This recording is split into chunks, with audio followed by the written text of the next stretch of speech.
Good afternoon, Facebook land. This is Sound Living Counseling coming to you again for our weekly workshop. And we want to talk today about anxiety.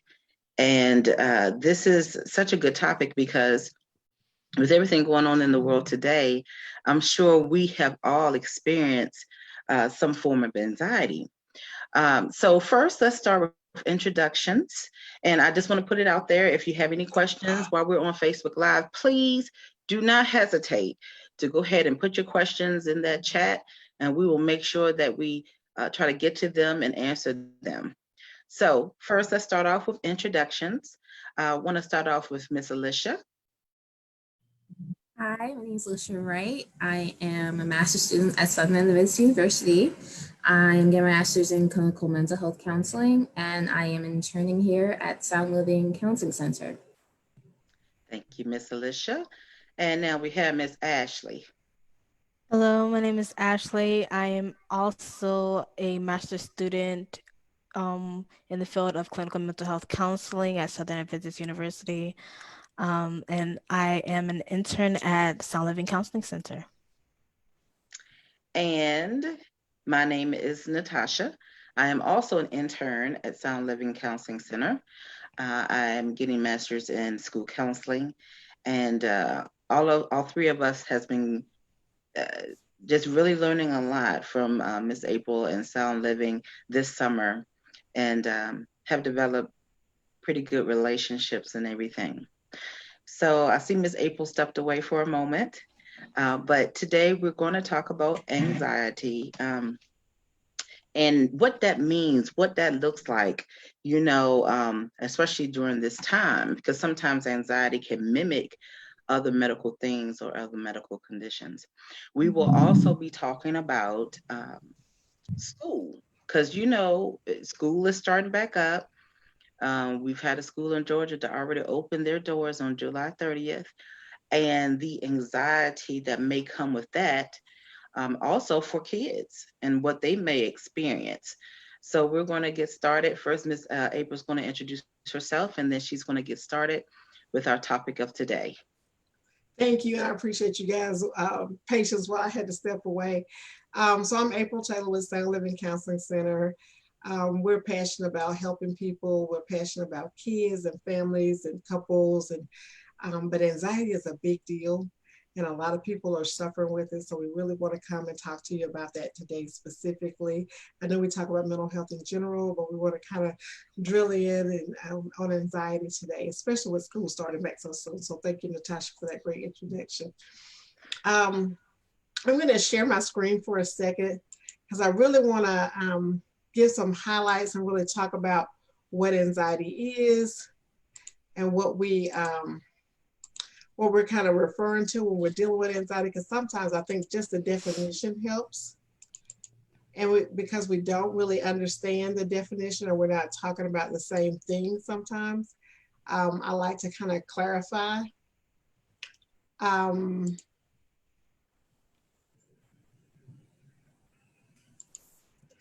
actually going to go back one slide too. So when we think about anxiety, we really are thinking about a constant fearful state of unrest or dread. It's a permanent feeling. You know, we talk about worry, nervousness, and worry itself is more of a thinking problem, and it's not just anxiety, but it's linked to anxiety. So anxiety is kind of a separate thing, where it's like that constant feeling. And we're going to talk about some of the symptoms. So you'll kind of, as we describe it a little more to make more sense. What are some arousal factors? Like what causes anxiety? We've got external situations. If we think about COVID, if we think about the riots and even the protests and the healthy things, they're still anxiety provoking. So when we think about the news and things that are kind of going on in the news, our fast-paced lifestyles, we've slowed down a lot because we've been at home, but still our lifestyles are a lot faster than they used to be. Physical well-being. Maybe we're not getting enough sleep, or we have a sugar imbalance or something going on with our bodies. Those things can affect our anxiety. Genetics. It could be in our family line. A lot of people don't like to talk about the family line, and that can happen kind of both ways. One, we have a family member who has anxiety, and so therefore we inherit it. And then the second way is modeling. We have parents who are highly anxious, so we watch them be anxious all our lives. So then we do what they did, and so then we can become more anxious because of that. Then we look at trauma. Depending on what's happened to us as children or even as adults, sometimes like even this stuff that's going on with the pandemic can be very traumatic. So the trauma from seeing George Floyd die, that could be traumatic. There's a lot of trauma that has happened in the past and currently. Car accidents are another example of that, or seeing a loved member die. Those are traumatic things. So those things can also affect our anxiety or our well-being.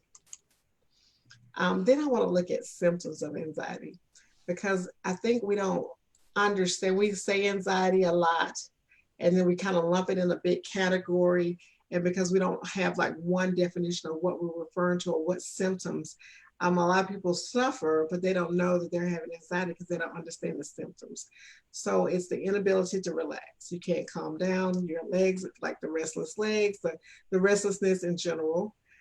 Tense feelings. You might have tense shoulders. You may just feel tense all the time. The rapid heartbeat, that's my symptom. That heart just flutters and you can tell when something's going on. But that also mimics, at my age, at 55, it also mimics a heart attack. So we have to be able to distinguish those two.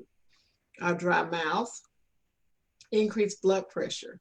A lot of people are having blood pressure problems. Some of that could be as a result of anxiety. So how to treat your blood pressure.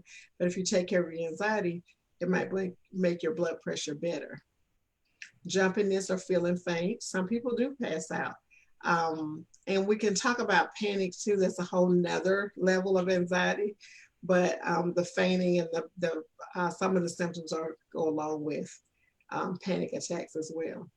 Excessive perspiring, feeling clammy where your hands are kind of wet or clammy all the time, constant anticipation of trouble, like I'm worried about what's going to happen next, something's always going to happen, what's the next thing, I was kind of worried, and then a constant feeling of uneasiness, just feeling like I'm not quite okay, like I'm just uneasy, something's not quite right. So those are some of the symptoms of anxiety.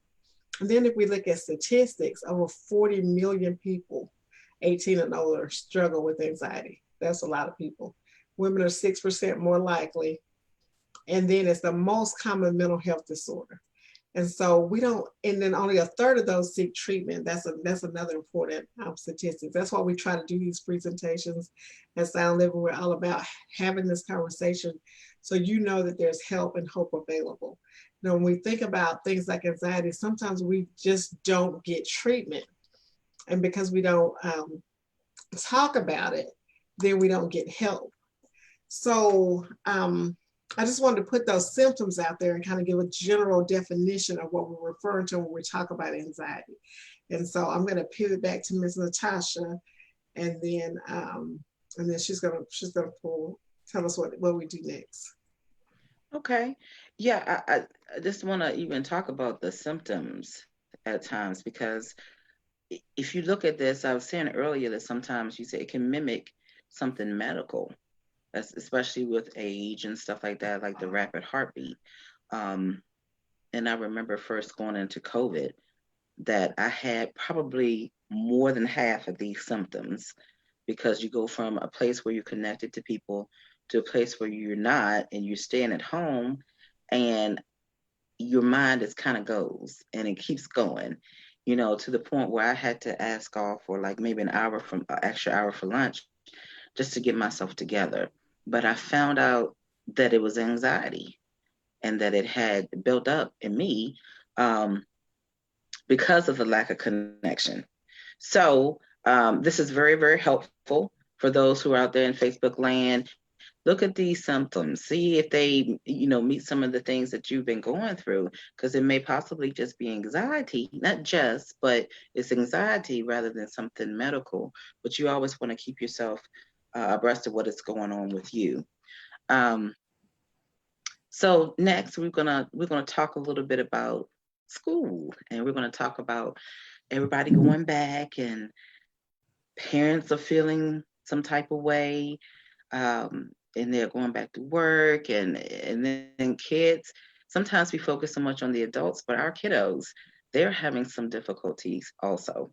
Um, and so we want to talk a little bit about that and what that entails. And we're going to call on Miss Alicia for that information. Miss Alicia. Perfect. Before I get started, I think I saw Ashley had her hand up. She wanted to say something. So Yeah, I just wanted to add a little something to what Miss April was saying. Also, I saw looking at the physical signs of anxiety, it's also helpful to look at what triggers your anxiety.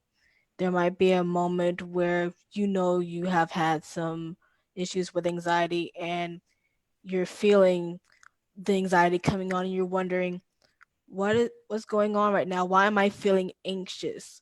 What happened throughout the day or throughout this moment now that caused me to become anxious? So looking at how your body feels when you're feeling anxiety or you're getting an anxious spurt is something else that can be helpful in realizing, okay, I'm a little bit anxious right now. I need to take a moment, calm down, or okay, this is making me anxious. thank you, Ashley. Appreciate that. With like both of you guys saying, with like Natasha, you talking about how we're going to coming to a period where we're not being allowed to be around people that we usually are around, like social events, and just talking to friends, getting together with them. And Ashley, you're talking about the physical symptoms of anxiety. Those things are definitely important, and with children, they pick up on those things, especially in us as adults, because with little kids, we're pulled out of school so early, like in the spring. And now with also summer, a lot of them had like programs and summer camps and things, and those things were shut down. And so we're heading to a time when school's opening up, and not every school is opening up, of course. And so you have that affecting kids, and they're wondering, okay, so things are opening up, are they coming back to normal? Is this the coronavirus? Is it gone? And no, you're sending your kids to school with masks and sanitizers and things to protect them. And for kids, no one's immune to anxiety or stress, and kids are particularly at risk for these things because of how their brains function. They're very susceptible to these things, and how their world is changing around them. So kids are wondering, like, why am I wearing masks, and what's happening? Schools are supposed to be opening back up, and there is a social psychologist at the University of California. She says that the impact on a child's sense of safety depends on the extent to which their family is affected. And if there's a loss in the family, or if there's a drastic change in their economic environment, this can shape how children view the world around them. And there's also a thing that could be coming up with children going back to school. I want to mention a bit about bullying.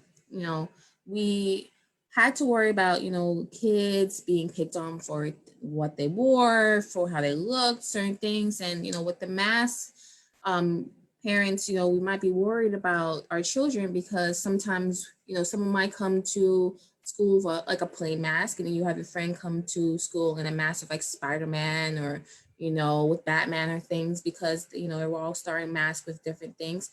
And kids might be like, why is your mask look different than mine, or why doesn't yours look as cool as mine? And sometimes you may have kids who like, well, mine looks different, so I'm going to take yours. So you send your son to school with one mask, he comes back with another mask, and that can be scary as well, because you're worried, like, is my child gonna get sick from that child, from with their mask being changed. And then you're talking to your child, and it's like, well, Jimmy took my mask and I couldn't stop him, or I was made fun of for a mask, so I didn't wear it anymore in school, and I lost my hand sanitizer. So as parents, we need to look out for these things and be aware that despite the fact that our child might be young, CDC says talk to them about what's happening. Use certain words, use age appropriate practices. No matter how young your child is, you know, talk to them about these things, get them ready for what's going to happen when school opens up, whether they're going back to school or whether you're, keep them back and doing something virtual. Just like answer their questions. And as parents, we also need to have self-care for ourselves with our anxiety because our children will pick that up. So, we need to stay calm. I know it's hard sometimes, in the house, in the home, to not show our worry and not be affected in the anxiety that comes with coronavirus because, we are also worried about ourselves. We're going out to work. We want to bring back to our children. But we need to understand that right now, this is a normal. I hate to say that, but this is what's happening, and we need to be able to move forward and be able to kind of adapt for our children because they are heading into a world that's very, very different for them. It happened so suddenly for them, and we don't know what they're aware of, and they're being opened up to a lot of things on social media. So also be aware of what your children are being open to and what they do know. And don't be afraid to find ways to make this normal for them. It's going to be really hard for them because a lot of children, they want to be around and be social, whether they are maybe even 5, whether they're 17. For them, Natasha, you talk about us as human beings, we are social creatures. So finding ways to kind of fill that for your child during this time is very important because their mental health is being affected. We talk about our physical health, and our mental health goes very key hand in hand with our physical health. If you're not feeling right, if you're feeling down about something, you physically will feel sick. And that's why you see so many people, you wonder, like, you're physically well, you're okay, like you're healthy, but you don't look well, inside I'm feeling anxious about something, or something happened to me and I'm feeling sad. And for children, we need to be very aware of how this time in this pandemic is affecting them. So I just wanted to talk a bit about that with anxiety and how children are affected. So I want to give that back to you, Natasha. That was very well said, Alicia. And that is things that we need to consider with our kids. And I think you were talking about being bullied in a different type of way, dealing with the mask. It's like when something new comes out, it just seems as if they found a new way to bully. Like when the internet came out, you had cyberbullying. Now you have mass, so you have mass bullying. I don't know what they would call it nowadays, but and just for the school counselors out there, there will probably be increased sessions with students because of how they're feeling and how they're dealing with the life that we're living now, which is as you said, our normal. So thank you so much for that. That was great information. And I love when you said something about the age appropriate material.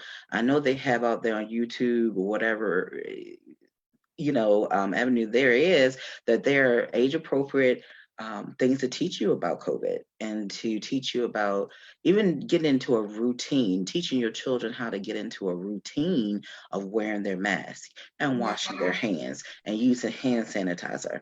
Because even today, I've heard of a school that has reopened and there was a picture taken and like really nobody had on mask and the hallway was full of kids. And so it's like we really have to be careful. And then in another school that has opened up just over a week, there have been 2 cases of kids having tested positive for corona. So we really have to teach our children routinely because they'll learn from routine how to wash their hands all the time and have their hand sanitizer in their bag and keep their mask on and things like that. And although it may be uncomfortable, it's life-saving. So thank you for your information. Anybody else want to add to that? I do want to say, Tasha, with you talking about resources and getting children back to routine, there is, a COVID-19 resources called Children's Mental Health Campaign, and that site does have some resources parents can use for working with their children.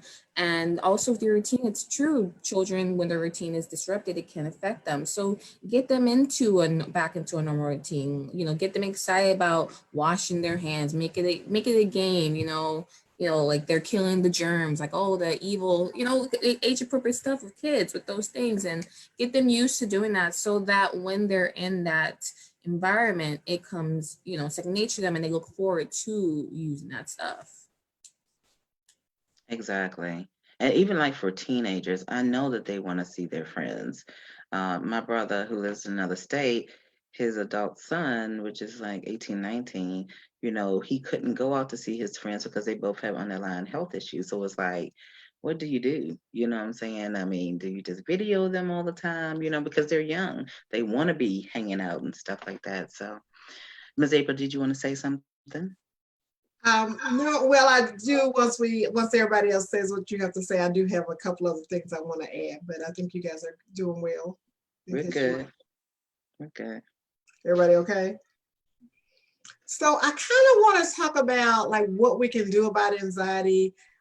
We can do these things with kids and with adults, but I really want to talk about what's kind of the core of CBT, which is the cognitive triangle. And I have a little graphic because I like graphics. So I'm going to go to my share screen again and kind of show this triangle because I think it may help us to kind of think about it better.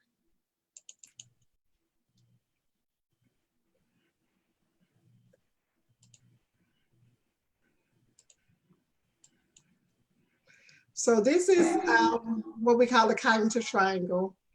And this particular triangle is the thoughts or thinking. It's got the thoughts at the beginning at the top. So we're thinking in terms of thinking. And so our emotions or our cognitions are affected whether positive or negative. So if we're thinking negative thoughts, it's going to affect our feelings in a negative way.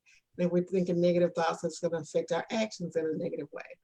But the same thing is true for positive. If we're thinking positive thoughts, we can have positive feelings and then we can have positive actions. So it's whether it's negative or positive, it can be affected.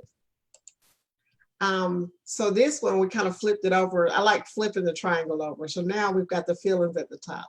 And a lot of us drive by our feelings. We feel a certain way, and based on how we feel, that affects how we think and how we act. So if that's negative again or positive, it affects our actions or our thoughts.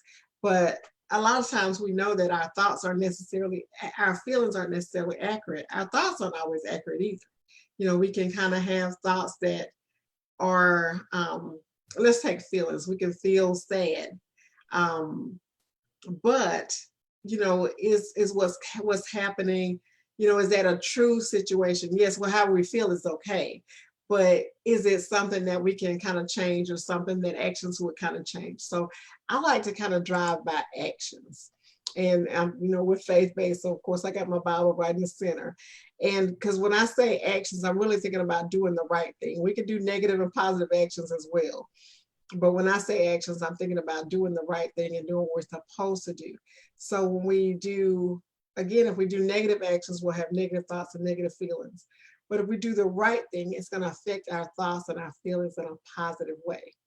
So the thing that I want to encourage is to kind of think from a positive perspective, like just doing the right thing. So when we do, let's say we choose, I'm going to kind of go back to that previous triangle again. Let's say we choose to help our friend. Let's take the bullying situation that Alicia had. And we say, no, we're not going to pick on our friends, and we're going to be nice and be kind in that situation. So that's going to make us feel better about ourselves, and it's going to make us think positive thoughts. Or if we choose to be caring or be helpful, then that's going to be positive as well. So we can make positive choices that will make a big difference. I'm gonna stop sharing. Any questions about that or any comments? Does that make sense? I like the triangle that you showed and how you explained that when we have these thoughts, it leads to the feelings, whether it's negative or positive, or to the actions. Because that is a big thing with anxiety. You have these about 100 thoughts racing through your mind. Okay, my child's going back to school. What if this happens? How do I do this? How do I keep them safe? So that can lead to negative feelings, or if they're trying to be over positive, but they still having these worries. So I think looking at those thoughts, looking at where these words are coming from, and trying to reframe those thoughts as well can be helpful when the parents are having this anxiety or the child is having this anxiety. Also looking at the worries and saying, okay, let's look at it positively and see what can I do so that I don't have to have this worry in my mind at the moment. And let me jump in there. I love that you mentioned reframe. We actually can reframe our thoughts, and that's not kind of where I was going with it in this, but it's perfect. That's something that we can learn to do. We can teach our children to do. We can teach them to kind of think about things in a more positive way. We can kind of help them when negative thoughts come to mind, kind of turn them around. What do we know that's true about that? What do we know that's positive? And so help them reframe. So reframe is very, very important. So I'm glad you mentioned that. Other comments about the triangle or about the negative thoughts or even the driving, leading by action? You guys kind of good? And so the last thing that I kind of wanted to talk about is, and I kind of always end up with self-care, but I want to talk about self-care in terms of children in some ways. And so I kind of want to think about it in terms of children. So I have a little acronym that I've used before that I think kind of helps. And I'm going to show the slide again. Now, were you able to see the slides as they changed that last time? They didn't ever change for you guys. Okay, that's why I just thought of no. So this one's just one slide. So hopefully if you can see it, it's not going to change. It's just going to be one slide. So we should be okay.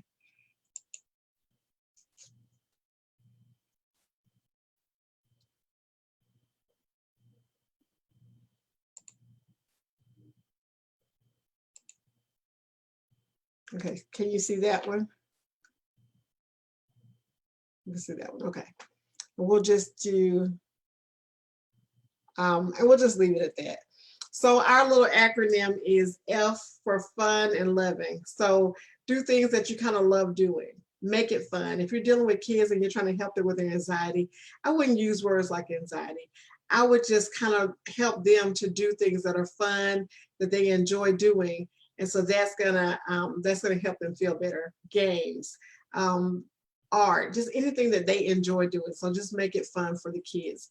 Then the R is for relaxation and relationship. Teach kids to relax. Blowing bubbles are something they can do. Blowing out the candle, smelling the flower, like you sniff the flower and then you blow out the candle. You can do, there's so many fun relaxation games. Lip spaghetti, stiff spaghetti is one of the fun games I like to play with kids, where they get really stiff and then they go really limp. And you just teach them and just make it fun. They don't have to know they're learning to relax. Just kind of help them enjoy. Relationships, arrange situations where they can meet with their friends. Maybe they have to do it by Zoom or online or some other way, but try to make sure they have an opportunity for relationships. And don't forget family relationships. My grandbabies are here for the summer and they reminded me they need to see their great grandmother. And so we made that happen because that's what they want to do, and our aunt and whoever they need to see. But relationships are very, very important to kids. So let's not forget that in this season. This next E, the first E is for eating right. I eat to feed my brain, and I talk about that a lot. But the brain is the biggest organ in our body besides our skin.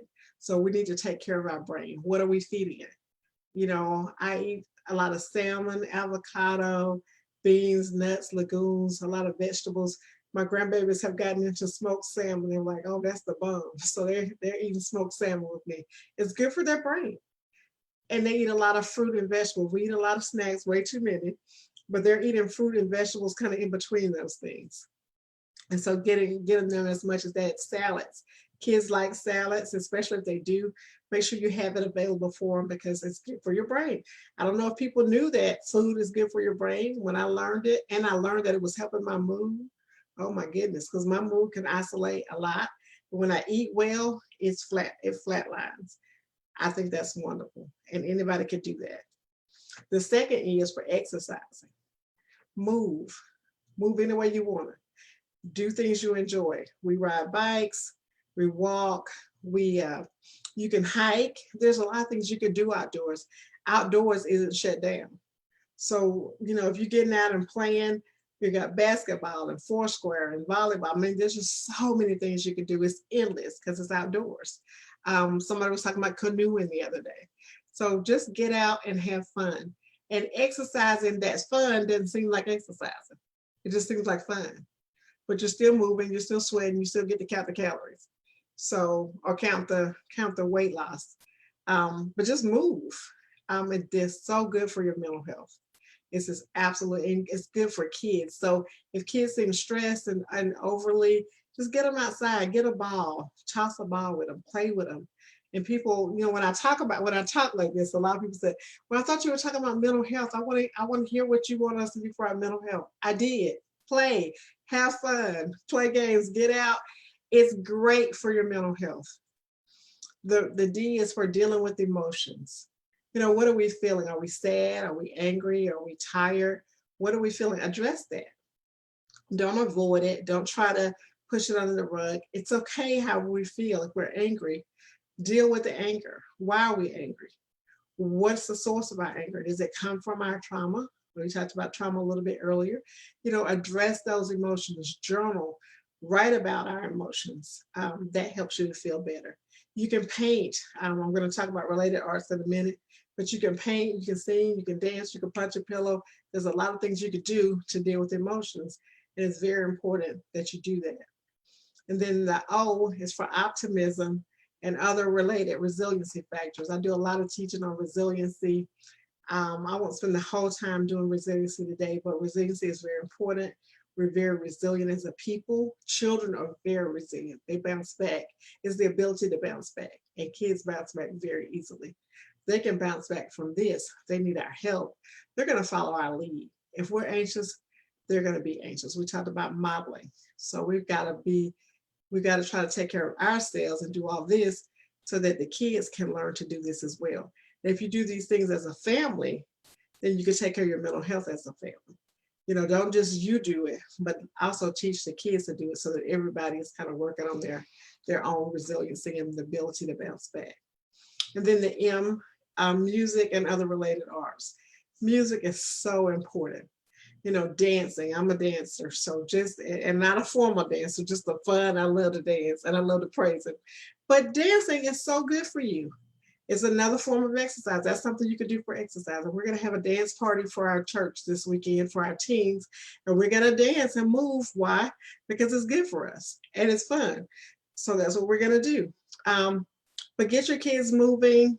Related arts, paint, draw, sing, whatever you love doing is good for your health. So also nature, getting out and enjoying nature. We planted a patch. It's not, I can't even call it a field, but it's like a patch of sunflowers. And so it's tall enough to take a picture in front of. But yesterday we stood on our deck and lo and behold, there were finches, like little yellow finches landed on the sunflower eating them. So we took pictures. And then there were hummingbirds. So I got a picture of hummingbirds just dancing all around all the flowers. They were there for like 5 minutes. We were like, we never seen them that long. But they just went through each flower and got all they wanted. And we took a video of it. It was so cool. But just enjoying nature. It's something you can do. And you can have the kids help you bird watch. Our kids are loving feeding the birds and watching what the birds do. So that's kind of our acronym FREEDOM for self-care. Any questions about that or comments? I love the first E with the eating right because I remember being a little girl and saying like I feel so tired and feeling like I just don't have the energy, and my grandmother saying, have you been feeding your brain? I was like, feeding my brain? Yes. Like, have you been eating things that help feed your brain so you don't feel tired? And I'm like, Oh, so when you were talking about that, I was like, it's so true. What we put in our body definitely does have an influence on our mental health. Like, eating certain things help us be energized, help us with our mood, help us, be able to do things that you'd be surprised you could do. And I'm like, that acronym right there, number E, first E, amazing. And then with exercise, we hear exercise, we're like, oh, I gotta go do cardio. I gotta go pick up weights. I gotta walk on the treadmill. No, just get moving. That could be exercise. Getting up outside, being inside, doing something that moves your body, gets your heart pumping. That's exercise. You don't have to see it as something strenuous. Even just walking around your block, there's your exercise. So I love the freedom acronym for our self-care. Well, thank you. I'm glad you liked it. I've used it for, I think I did something at a school for the teachers or something. I used it before. And so I'm like, I kind of like that. But I just like people thinking about things differently. So what about you, Miss Ashley or Miss Natasha? Any comments on the freedom? Well, I mean, I liked it too. I think it's for kids, adults, anybody, lottie dottie and everybody, that we can all take this acronym freedom and do something with it. And Alicia mentioned about feeling tired and stuff. In the last couple of weeks, I'm like, oh my God, I can't get it together. What is wrong? I feel so tired. But also in the last couple of weeks, on my grocery pickup, I've been purchasing the big size bag of peanut M&Ms, and I've been eating them quite frequently. So that could have something to do with my tiredness. And so I'm going to take that into consideration and do better. But the last couple of weeks been like, oh gosh, I'm so tired. So I appreciate you saying that and feeding your brain. And salmon is a good way. Those omega-3s the fatty things that are in salmon. So yeah, but I really do like that. It's easy to remember. And hopefully y'all looking in Facebook world can try to add those things to your life, because even you don't have to go outside to start moving. You can turn on your TV. YouTube has so many exercise things that you can dance with, Zumba, whatever. I mean, even cleaning up your house, you're burning calories. So for those who are just kind of agoraphobic, maybe do things within your house. It's really no excuse. We make them, but there's no excuses why we're not more active. You can do anything. You can take a chair and do things exercise wise, and build your strength. So thank you for that acronym, Ms. April. Listen, I agree with Ms. April, did you have something? You go ahead, Ashley. I was saying I was agreeing with what Natasha was saying about using this acronym for children and adults. It feels very versatile, and you can apply the acronyms even in different ways, as Alicia was saying with the exercise, not just like trying to go to the gym. You can do it in different ways that suits you, as long as you're able to apply it and actually get something from it that is benefiting you. It's good, and it's good self-care as well. What I recognize during this time that a lot of people are really losing weight. And I'm like, how are you doing that? Because if you have the ability just to get up from your seat while you're working at home and go to the refrigerator, that's what I do. But they've lost 30, 40 pounds, 50, 60 pounds.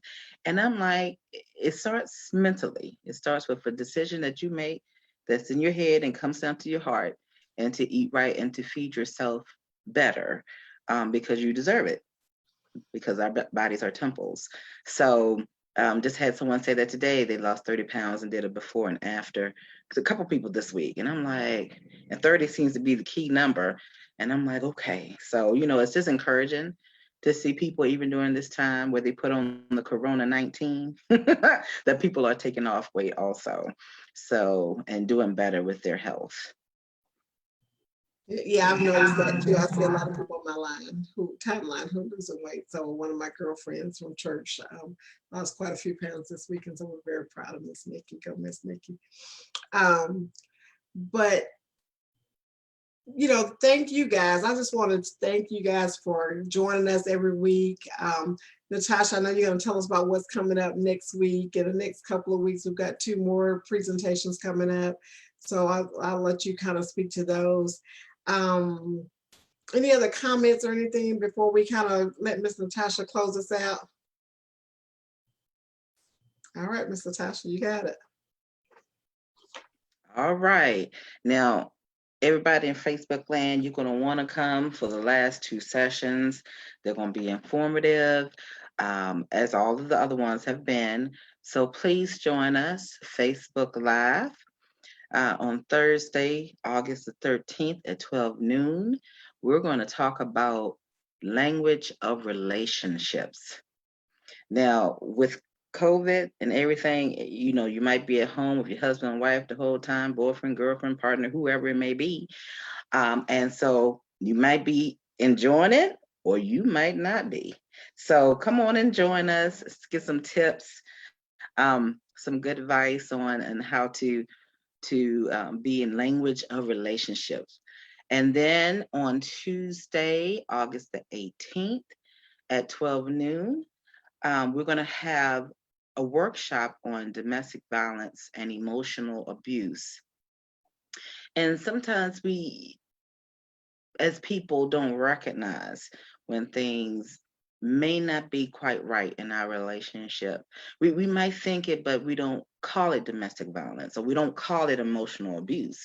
But we want to give you some really distinct things to see of what is considered domestic violence and emotional abuse and delve into that a bit to try to help increase awareness of these things. So please join us on that's Tuesday, August the 18th at the noon time hour so that we can have that discussion.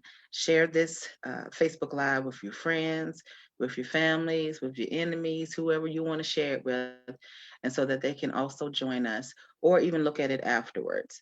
Again, we are bringing you this live Facebook presentation from Sound Living Counseling, and that we're healing and hope is found. So even if you are experiencing a lot of anxiety or whatever it may be, give Sound Living a call, set up an appointment.